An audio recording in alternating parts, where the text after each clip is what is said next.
Friends, ఈరోజు అయితే తీపి ఆవకాయకి కలుపుతున్నాను శుభ్రంగా. చూడండి, జింక బెల్లం వేసాను అనమాట.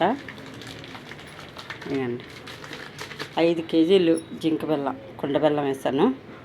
ఇవ్వండి, ముద్ద చూసారు ఎలాగుందా?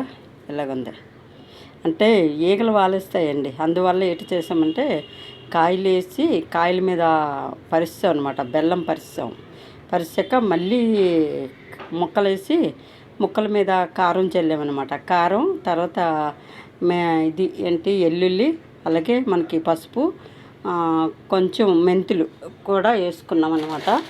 ఇది ఇప్పుడు మనం ఆవాపిండి వేసుకుందామండి. ఇప్పుడు 2 కేజీలు ఆవాపిండి వేద్దాం. ఇదిగోండి ఫ్రెండ్స్, 2 కేజీలు ఆవాపిండి ఇంట్లో తయారు చేసుకుంది. ఆవాపిండికి అండి మిల్లికి వెళ్తే ఏం చేశారు తెలుసండి, 60 రూపాయలు అటండి.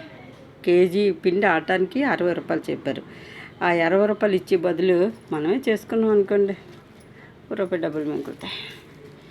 అందువల్ల ఏంటంటే ఇంకా ఈ 2 కేజీల ఈ ఆవాపిండిని కూడా వేసుకొని మొత్తం అంతా 2 చేతులతో కలబెట్టాలండి. ఒక చేతితో అవ్వదు, ఎందుకంటే మామిడికాయ ఎక్కువ కాబట్టి. మనకి ఈ మామిడికాయ 70 కాయ అండి, మొత్తం 70 కాయ. ఈ 70 కాయకి నేను 5 కేజీలు బెల్లం వేసాను. ప్రస్తుతానికి బెల్లం 5 కేజీలు వేసానని అంటే అండి, ఇంకా మనకి ఏంటంటే ఎండిపోయిన తర్వాత ఊరిపోయిన తర్వాత మళ్ళీ మేము ఏం చేస్తామంటే మళ్ళీ బెల్లాన్ని కొంచెం ముద్ర పాకం తీసి ఎప్పటికప్పుడు కూడా వేసుకుంటూ ఉంటామండి. అలాగే వేసుకుంటే మనకి ఏంటంటే అండి, మనకి ఇది ఖర్జూర పండులాగా మనకి ఎప్పుడు సంవత్సరం పొడిగినా నిల్వ ఉంటుందండి. సంవత్సరం దాటాక కూడా ఇప్పటికీ కూడా నా ఊరగాయ ఉందండి, పాత ఊరగాయ. మా ఇంట్లోకి కొంచెం ఉంచుకున్నాను 2 కేజీలని.